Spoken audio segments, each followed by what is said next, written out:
Welcome to the Plugged In Golf Podcast. I'm your host, Matt Saturnis. In this episode, I'm going to be speaking with Stephen Baker, who is a performance coach, and he has some really interesting insights from coaching across a variety of fields for how we can get into the flow state and take our range game to the course. I think that's something that lots of golfers can appreciate. They feel like I hit it really well on the range, but you don't play well on the course. And so Stephen's coaching is a lot about living up to your potential when it matters most. Before we get to the interview, I want to let you know that this week's episode is brought to you by ShotScope. If you're looking for a holiday gift for yourself or for a golfer in your life, ShotScope is a fantastic option. Whether you're looking for a shot tracker, a simple GPS, or a rangefinder like their new Pro ZR, they have great options for all of those. You can go to shotscope.com to buy them, or you can find reviews of all of them on pluggedingolf.com. Now, before we get to the interview again, sorry to say that twice, I do want to do this week in gear real quickly, and that is about this new putter. The name is a mouthful. This is the Odyssey AI1 Square to Square Jailbird.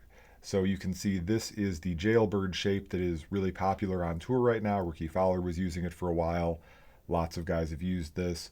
This combines that popular shape, a high MOI shape, with the AI1 face insert, which is maybe the best out there right now in terms of creating good ball speed across the face. So you've got a very stable shape, you've got great face technology, and then you're adding what they're calling square to square, and that's the modern center shafted, again using Odyssey's parlance here, design. You can see that shaft goes in behind the top line, and it's giving a toe up orientation. I'm not holding it perfectly there, but that is the toe up, zero torque style, like a Lab Golf, like the PXG Allen, or like Axis One. Lots of brands that are doing that zero torque thing right now. Everybody's getting on that bandwagon. What I found with this is it is unbelievably consistent. The combination of the zero torque style with the high MOI with the face technology, it's really, really consistent. It's very, very easy to get the ball right next to the hole to hit your line every single time. There's always going to be an adjustment period when you're switching to the zero torque style. Most of us are used to manipulating torque to an extent. This, you have to really trust it and let it go. Was this quite as good as my Lab? No, because the Lab that I have, my Mez 1 Max, is built to my specs. And I think getting the specs dialed in correctly is really important with a zero torque putter, even maybe more so than with a normal putter. So this was really good, extremely consistent. If I wanted to dial it in and get the specs just right, I think it would be even better. But if you want to get into a zero torque putter, I believe this is $299, which is substantially less than Lab is at right now.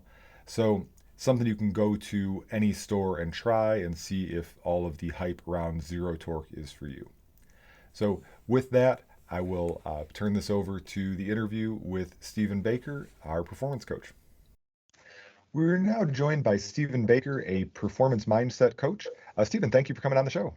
Oh, great to meet you, Matt. Thank you. Yeah. So you've been a performance coach for the last 4 or 5 years. What brought you into this role and into this world of mindset coaching? Wow. I mean, it's quite a long and winding road. I started as a lawyer. I was a courtroom lawyer. I was what we call in England a barrister. So those are the guys who, in all the courtroom dramas have the wigs and the gowns. So that was the job I did. And I guess that was the first time where I really became aware of this gap between what in principle I was capable of and what in the real world I was actually doing. So there'd be days when I performed great, and there'd be other days where it was like, I think I could have done better there. And what was the cause of that? And that was the first time that thought really occurred to me. Then I set up my own legal business, and again, with hindsight, I kind of looked back and thought, there were decisions I could have made better. It all went well, but there's always that bit more. And the next career change was quite a significant one. I became a professional poker player. And that is a game which really lays open your mindset, the way the mind plays tricks on you. And um, again, you know, in the 1 year into my professional career, I actually got help from a performance coach who did hypnotherapy, and we'll talk about that, I'm sure, no doubt later. And Yep. it made all the difference to me. Okay. I'd done lots and lots of technical work. I knew how to play the game well, but I wasn't Mhm. always translating that into performance. Sure. And that was a moment where it was really, you know, it sort of really set off a light bulb in me. How is this possible? How has this changed me so much? And it was very interesting to me because I come from a background where I did a lot of medico-legal work, particularly with psychological injuries and psychiatric injuries. And hypnotherapy wasn't really part of the medical mainstream at that point. Um, but then subsequently, I've done a lot of research into this because I research everything. I guess that's partly the lawyer in me, Mhm. and it was like, wait a minute, the evidence base for this is really strong, and I felt the impact of it in a way that nothing else had impacted me. I'd done some of the self-help work on changing mindset and performing at my best. And that was really what set me on the path. I then subsequently became a poker coach. My poker career went well, but I discovered I love coaching. And it was at that Mhm. point I thought, what really interests me is the psychology of this. And I then took two steps effectively, which sent me into coaching. One was I trained with the Flow Genome Project in Okay. about flow states, and I became a mentor there. And I also then trained in hypnotherapy, and the guy who'd been my coach said, "I'll mentor you," and he's now, you know, probably one of the most well-known performance coaches in the world, using this specific methodology, and it was just too good a chance to, you know, it's like, I don't know, Phil Mickelson said to you, "I'm going to coach you golf." I mean, Phil Mickelson may not be your particular hero, but whoever your hero is Sure. in golf, Yeah. you know, it was the equivalent of that. It's like, wait a minute, I've got an offer here to be taught by the best of the best, and I Mhm. just thought this is too good, and I love it. I love coaching. There was a moment in poker coaching where one of my students, one of the guys I coached, won a big tournament. And I remember running around the room in excitement. And I thought, I actually couldn't have been more excited if I'd won it myself. And I thought, this has got to be the path I take. So that's really how I came to it. Nice, nice. I want to ask a little bit about the poker before we move on. How do Yeah. you go from lawyer to poker player? Yeah, I mean, I learned poker really during, I suppose, what was the internet boom in Mhm. poker. You know, the internet starts, and all of a sudden, it's very easy to play people from all around the world. And you know, it really was given a massive boost by a guy called Chris Moneymaker. I mean, unbelievably, Mhm. he's called Chris Moneymaker. He Yep. satellites in a low buy-in tournament and goes and wins the whole shooting match at the World Series of Poker, and that gave the whole thing a massive romance. And I got into poker at that time, and I played poker in my spare time, and I was winning, Mhm. comfortably. And yeah, and that's really sort of sparked the idea that this is what I enjoy doing. I kind of played a lot of sport growing up, but never really followed that path. And it kind of scratched an itch for me. I'm very competitive, Mhm. and it allowed me to be able to do something which I could compete in my sort of, you know, 40s plus. And yeah, there came a point where I just thought I can sell my part of the legal business and go Mhm. and just pursue my dream effectively.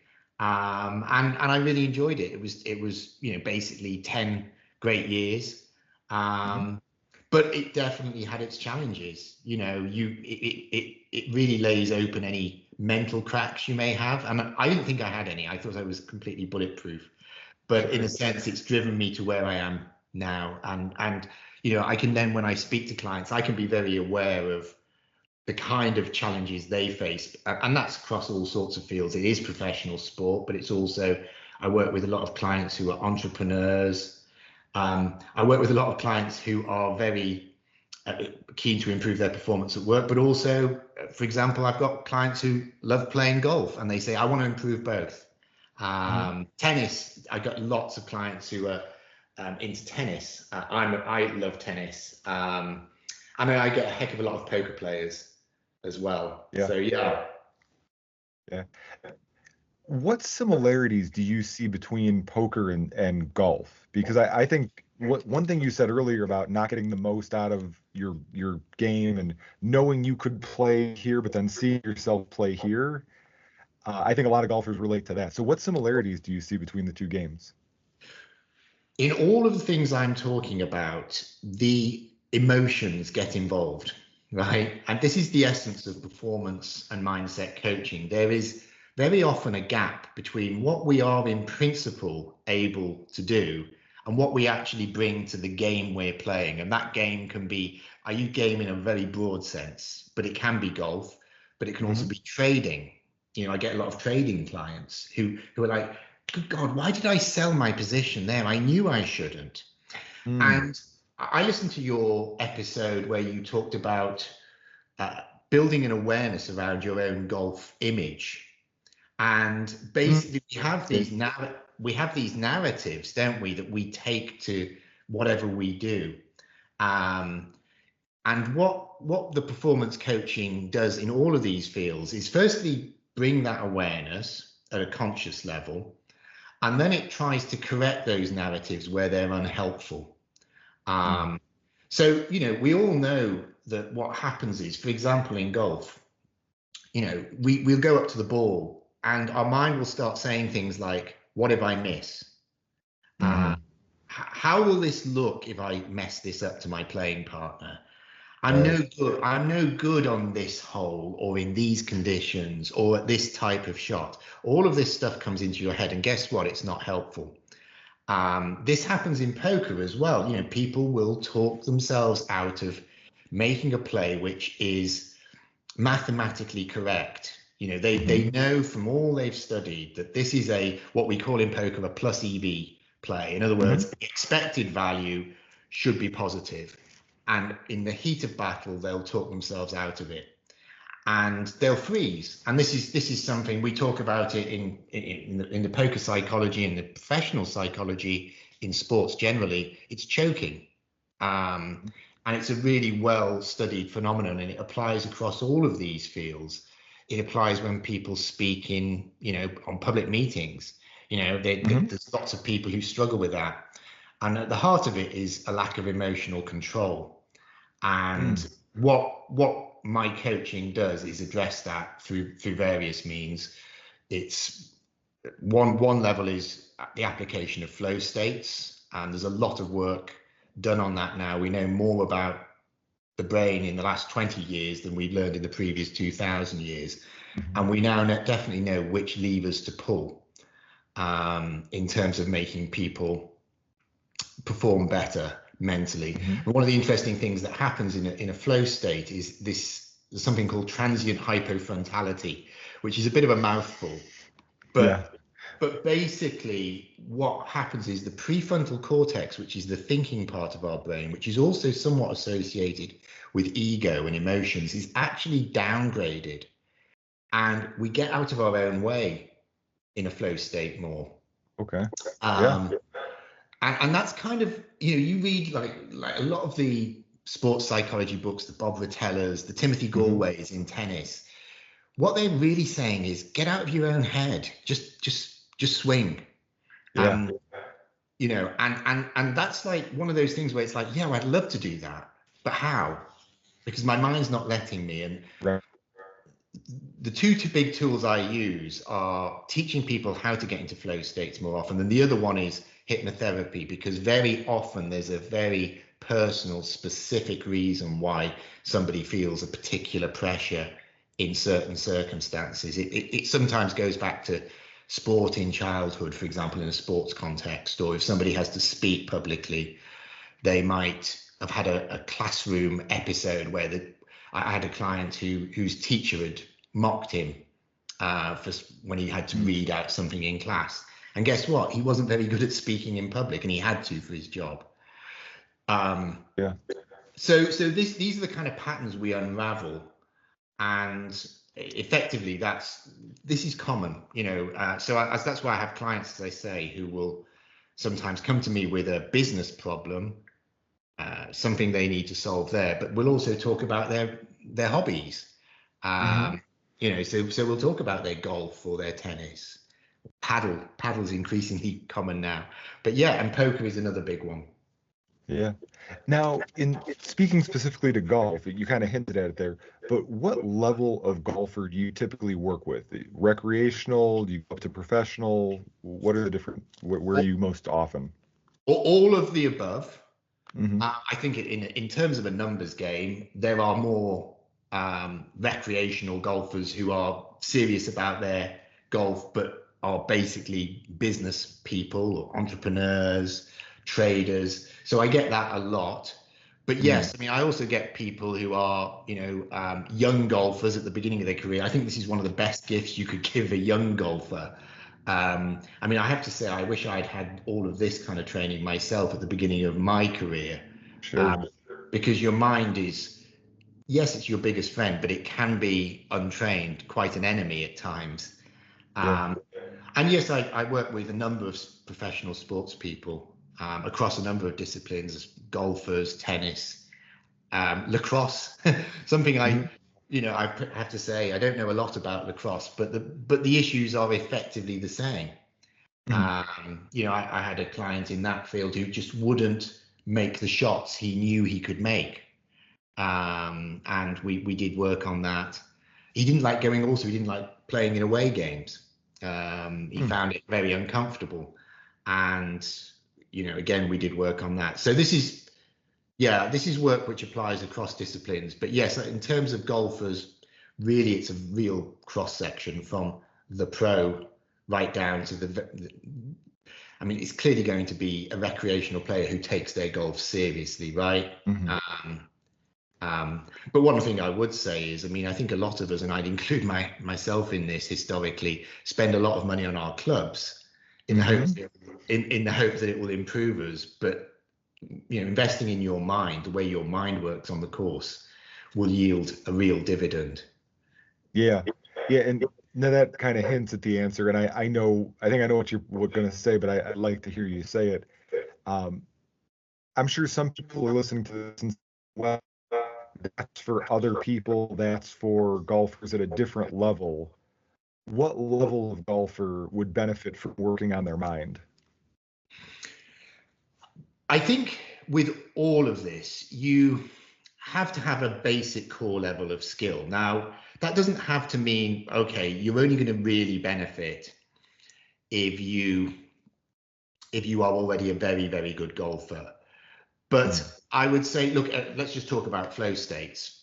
When somebody gets into a flow state, one thing that happens is effectively you automate deep learned skills.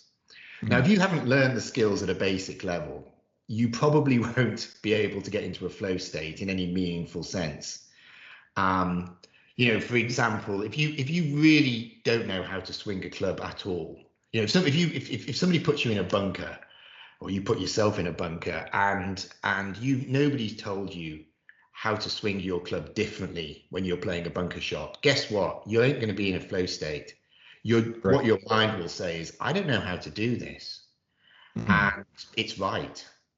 Yeah. Um, but if you've got some good instruction and you can execute that shot, you know basically how to play that shot. But the problem often is that you then go to play that shot and you freeze because you think, I can play this shot. I have done it correctly, but it still scares me. That's Mm. where you need some mindset input. Okay. Because effectively you've got the core skill, but you are not able to consistently execute it. Now that just means different things to different people. For me, I'm pretty well happy to get out of that bunker and playing again. Yeah. For a much higher level golfer, that of course is not enough. Mm. But I want to be able to execute at the level of that technical skill that I've learned. And if I want to uplift that technical skill, yes, I go to a golf coach. Mm. But then I want to bridge the gap between that level of technical skill I've acquired and my ability to execute. That's where a mindset coach comes in. Yeah. And like I said, I think that's something that's just really going to resonate with a lot of people because the thing you hear a lot in golf is I can crush it on the range, right? I'm on the range and I Yeah, strike my driver. I go to the course and it's all over the planet. So absolutely. let's get into some practical advice working with a client, or I don't know if it's different for golfers versus clients in general. But when you start with a golfer, what's the first thing that you talk about with them? Well, first thing I would do is ask them. In fact, again, your episode on your golf image is really helpful here, because I would want them to make an assessment of themselves as a golfer. Hmm. Okay. What are my strengths? What are my weaknesses? What is the evidence, incidentally, to support those Mm-hmm. contentions? That's where the kind of tools like shot scope you've talked about are really useful, because people's self-image is often out of kilter with what the reality is. Right. I'd also ask them to just talk through occasions where they felt emotional when they're playing. Hmm. The emotion doesn't have to be incredibly strong, but I can say from my own experience, there's definitely occasions where at the first tee and there's a few people hanging around, I've felt pressure.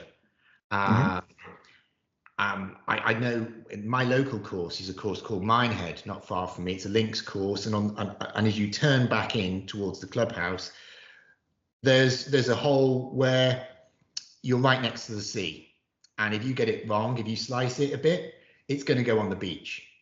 Mm-hmm. Um, and I definitely have been aware in the past that my mind has said, "Don't hit it there, don't hit it there." And of course, it's like trying to, not think about a pink elephant. If I say don't think about a pink elephant, that's all you can think about. Right. Um, so what I want to discover with the clients is what their mental narratives are, how they become involved in their round of golf. And if they've got a really strong emotion around a particular memory of being on the golf course, that's something where I will use hypnotherapy, because what I will do is I will use that to actually dig into where that's come from. Because when we have a very strong physical reaction in our body, it's usually a response to emotion. Mm-hmm. Um, and the emotion has usually come from something that's happened in the past. The brain recognizes that and says, hey, I don't like this. And what we will do with hypnotherapy is we will then trace back where this has come from. And what we then do is effectively retrain the mind to view this situation differently. Hmm. Um, and the brain can then basically say, okay, right, for example, to use my example, yeah, sure, you're right next to the sea here. You do have a bit of a slice, but it's okay. You've executed this shot fine before. What are the key things you want to think about here? And those things can and should be pretty limited. And we'll do some visualization within the hypnotherapy. And it's even more powerful. I know you've had guests on before who talked about visualization. The interesting thing about hypnotherapy is it actually is a way of getting the brain to learn so much more powerfully. In hypnotherapy, I will do visualization, but I will put the client into a theta brainwave state. It's a very relaxed brainwave state, and it's a great state for the brain to learn and think in new ways. When we're children up to about the age of 6, we spend most of our time in a theta brainwave state, which when you think about what we learn in the first 6 years of our life, it's huge. Mm-hmm. Language, social convention, how to walk. We use that to actually say, hey, I want you to think about this situation differently. And that's where we make the changes. I mean, to just give you an example from my poker career of how this worked, because as I say, I went to a performance coach who used this same methodology with me. I had a problem in my poker career at the point I went to him where I was making calls instantly. I was playing a lot of online poker instantly that I shouldn't have been making. And I knew I was doing it wrong. And I had a reminder on my computer every day, do not make these instant calls. It didn't make any difference. The Yeah. awareness was a useful starting point, but I was still impulsively making those calls. He did the hypnotherapy on me and I stopped instantly. And Really. basically, yeah. And he traced it back to a childhood memory of a situation. It wasn't terribly dark. It was I got off a plane and my ears hadn't popped. And as a child, I panicked and I started banging my head against the floor. And I wasn't expecting that to have anything to do with me not making the right decisions in a poker game, 40 years later. But that's what it was. And instantly I stopped. And I also felt less anxiety generally. I just became a more relaxed person. And I see this pattern again and again with clients. We trace back where their anxiety comes from. And basically what happens is the brain develops ways of adapting to what it sees as threatening situations. It's part of our evolutionary programming. And it sounds crazy. It's like, well, what's your evolutionary programming got to do with playing a round of golf, right? There's nothing really threatening going to happen to you ever on a golf course. I mean, it feels bad when we mess up, but it's not the end of the world. But that part of our brain, the fight, flight, or freeze mechanism, becomes involved in a lot of decisions for us on a day-to-day basis. And what we want to do is just turn the volume on that down, so that when you're playing a game of golf, you just say, right, okay, I'm just going to make this shot the way I know. And I'm not going to get in my head about what if this happens, what if that bad thing happens. It really is okay. And then you can think clearly, then you can execute according to your skills without all of this mental luggage being put on your back at the precise moment you've got to execute. Yeah, that makes sense. Can you talk a little more about what the hypnotherapy looks like? Because in pop culture, hypnosis, you think about the stage magician with the pocket watch, right? Yeah. What does it look like, and kind of give us maybe just a layman's idea of the science behind it? How do they study this, and and again, maybe a little bit about how you use it? Okay, let's start with the science, because I also, look, I mean, as I said, I had a medico-legal background and I was used in court to cross-examining psychologists and psychiatrists. So when somebody said to me, go to this guy, this is the answer, he's making a difference to people, and it was hypnotherapy, my first thought was, really? And I looked into it, and if anybody who's listening to this wants to look into this, there's a guy called Dr. David Spiegel. He's an MD, a psychiatrist. He's based at Stanford University. Stanford did a study. He's also a practicing psychiatrist. And there's an episode of the Huberman podcast where he talks about this, and they do a deep dive into the science of this. And the Stanford study showed, and this is where modern brain imaging techniques have really taken us into a new level of understanding. It showed that in response to hypnotherapy, the neural structures of the brain altered in a positive way. Wow. And here's, David Spiegel, he's a psychiatrist. He's got all the tools at his disposal. He can prescribe drugs. He can do whatever he wants. And his tool of choice, certainly at the first port of call, is hypnotherapy. The actual mechanisms of hypnotherapy are actually now sort of being more widely understood. And you actually look at what's happening with more sort of cutting edge medical science. The use of psychedelics is starting to come into aspects of psychological treatment. And it's not a dissimilar mechanism, because what happens is your conscious mind relaxes with psychedelics, and then you become more amenable to new suggestions. And this very similar thing. So in terms of the popular conception of what hypnotherapy looks like, look, I mean, obviously you see like the person with the watch, people barking like dogs on stage and all that stuff. The truth of the matter is, all of that, anybody who appears in one of those shows as a participant, they want to be hypnotized.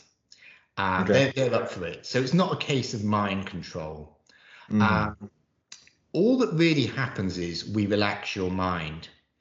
Now, I don't need a watch. I don't need to touch somebody. I just will talk to them, and I will get them to use imagery, and I'll use words which will just tap into their mind and allow them to relax. And a lot of people say, well, am I capable of being hypnotized? If you're capable of daydreaming, you're capable of being hypnotized, I would say, in general. If you've ever driven your car from one place to another, like the drive you do every day or whatever, and you get to the end and you think, crikey, I didn't really think about that drive. That's your brain is probably in a theta brainwave state there. And all I do is it takes about between 5 and 10 minutes. I will get you into a relaxed state, which gets your mind in that more receptive brainwave state. And from there, it depends on the precise nature of the session. So there may be the one I talked about before, where I'll take you back to a memory which brought that same feeling that you might feel on the golf course. You feel that anxiety. Where's that anxiety coming from? And we unravel that, and we find ways of just getting your mind to understand that this isn't as big a threatening situation. I'll do other sessions where it will be more focused on visualization, and we'll actually take you through it. We'll actually maybe get you facing challenging situations on the course, because I think it's really important with visualization that it's not just about, let's visualize hitting every shot perfectly. I want you to be able to visualize digging yourself out of a situation where you've hit not your best shot. That's okay. Again, it's training your mind to say that's okay. That's a normal part of life. It's a normal part of golf. To just recover from adversity. That's a superpower in my view in any of these contexts, in business, in sport, in poker. The ability to just say, okay, that happened. We go again. So all of this will be just built into a session. And what I actually do with a lot of my clients is then give them an MP3, which they can use again and again. And this kind of work the brain definitely benefits from repetition of this kind of work. Okay. Very cool. Very cool. And what you said about the imaging, that's so cool that we have that now, where you can really put like the hard data to the more anecdotal experience. That's pretty cool. Can you talk a little bit about flow state? Because I think anybody who's an athlete understands that on some level, they've experienced it somewhere.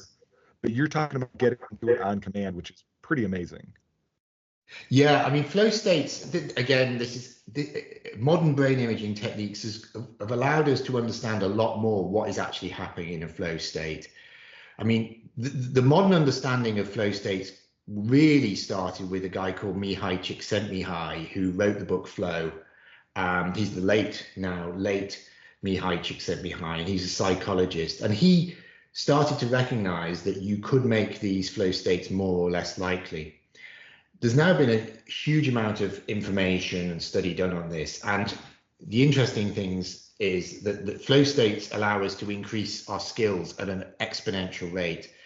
There's a study which shows that you acquire skills 500% faster or more efficiently in a flow state. That's wild. Yeah. Creative decision making improves by 430%. So these are like paradigm shifting changes in your performance, in your mental state. This is why, these are very serious people who come to, for example, the Flow Genome Project. Navy SEALs, they perform under pressure and they've got to make their decisions right. Google are very serious about their decision making. Olympic athletes, the whole range of knowledge and sporting professionals come to organizations like the Flow Genome Project to get those benefits, because those affect your ability to perform when it matters. And as I say, the other element of this, and this feeds into why those decisions improve, is the ability to reduce the amount of emotion and ego in the decision making. So effectively, that kind of skill is something which is transferable across the entire spectrum of human performance, because our mind gets involved in everything.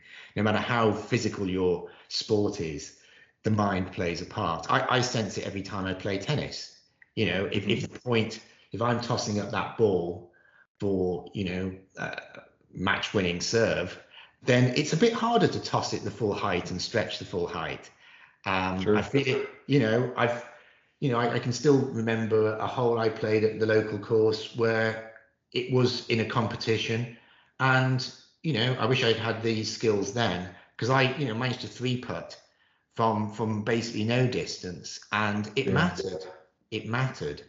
But the ability to now, I find in my own life now, access these states more often is really, really powerful. And one of the techniques I use, I mean, you actually asked me before about the hypnotherapy. One of the things I do with my clients is get them to remember a time they were in flow. And I will create a recording for them, which allows them to remind their mind what that felt like, how they performed. We use something called anchoring, which is a neuro-linguistic programming technique. And basically you might, for example, either take a deep breath or just squeeze your fist like that. And that sends a signal to your mind to say, hey, that's how I want to feel. And that will enable you to access the flow states more readily. There's a lot more to it than that, but the good news about flow states as well is it's not about grinding out more hours to be able to perform at your best. It's actually about being smart about how you use your time, and actually approaching playing golf, whatever it is you've come to learn about and improve your performance in a more relaxed way. Relaxed states are high performance states. That comes as no surprise, right? You see a great sports person performing and they look like it's just like they were a kid. They were just enjoying it. That's what we're trying to recreate here, against the bedrock of good, solid technical training. It's interesting when you say the relaxed state. It's not a surprise that people play best there, but it does cut against a little bit of I don't know what you want to say, the culture out there of like grind and try your best and fight for everything. Yeah. And there's something to that, but you're right. When you watch, I'm a basketball guy, so you watch NBA players who are just really powers. It's not gritted teeth and trying to strangle the game. No, they're just seeing the game. It's just coming. It's flowing through them. Yeah, and don't get me wrong. I mean, so in terms of getting to the point where you can produce that performance under pressure, you've got to have done some hard work somewhere.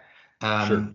There are four phases to that science has identified to the flow cycle. The first one is called struggle, and that's where you learn your skills. So, I use the example of playing a good bunker shot before. Look, if you are new to golf, it's going to be a frustrating few sessions where you go with your local club pro who's teaching you how to play that shot, and you are going to hit a lot of bad shots. Let's be absolutely honest.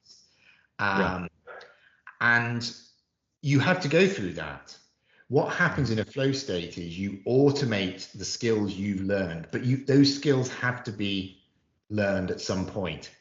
And so there's still the hard work element, but what you don't want to take to the course is the tension mentally that you might have had when you were trying to learn that shot, the frustration. I mean, to be honest with you though, even within the sort of practice element, I'd like to try and get people into flow states more. It is possible. You will still learn more. I mean, one thing I would really look back on from the time I learned golf was I tried to brute force it. I remember on a day when I wasn't in court, if I learned I'm not in court the next day, I'd chuck my clubs in the back of a car, drive down to the local driving range, and I'd want to hit a million balls. That is not the way to get better. Right. Just a more relaxed approach, a more mindful approach of, okay, let me just think about, my swing, what's my coach told me, and just take it easy and not get too tough on myself when I scuff a shot. That's, just bring that relaxation, and, you play like you practice. But at the same time, you have to learn the skills. But I think what we don't want to do is have that sort of clenched jaw approach through our entire round of golf. We want to just be able to just relax. And yeah, you mentioned it, the best in the world, it looks like they're having fun. And yet they're performing at this elite level. And this is the kind of mindset which I try to create using all of these techniques, it should feel like fun. Yeah. But I'm not lying by saying, okay, well, you've got to do some work to get yourself at the level to perform, like that. Right. But that, as I said before, it means different things to different people. For me, if I hit, a few good shots on a round, which I can really look back on and say, yeah, that made me feel good. That's good enough. If I'm Hmm. dealing with a professional athlete, we're talking about different expectations. But either way, the struggle phase of the flow cycle has to incorporate enough work to enable you to execute at that level of your expectation. But what we then do is make sure that we don't take too much tension, which then gets in the way, paradoxically, of actually executing at that level. Yeah.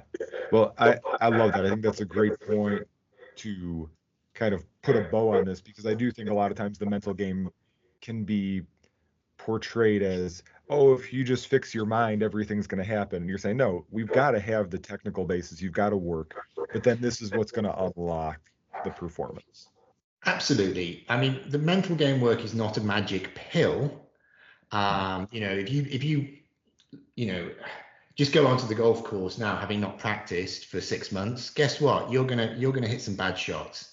Right. Um, but if you've done that work, but you are like, why am I never playing the same way as I am on the range? Like you said before, that's where the mental game makes a real difference. If you're somebody who's taking the technical side seriously, you're having lessons, you're practicing your shots on the range, and you just are not performing at that level on the course, then that is exactly where the mental game work comes in.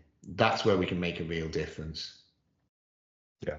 Well, I think if anybody's listening to this and they feel that way about their range game not translating to the course, I think they would love to work with you. Stephen, if somebody wants to get in contact and work with you and get into that flow state more readily, how would they do that? Okay, my website is www.sbaker.life. All right. And that's the best Yeah, place to find you. that's great. And yeah, Great. they can request a free consultation there. I'll spend some time just talking through this stuff with them. And yeah, I'm pretty sure we can move anybody's golf game in the right direction. Well, that's great. Stephen, thank you so much for coming on the show. That's great. Thank you for having me.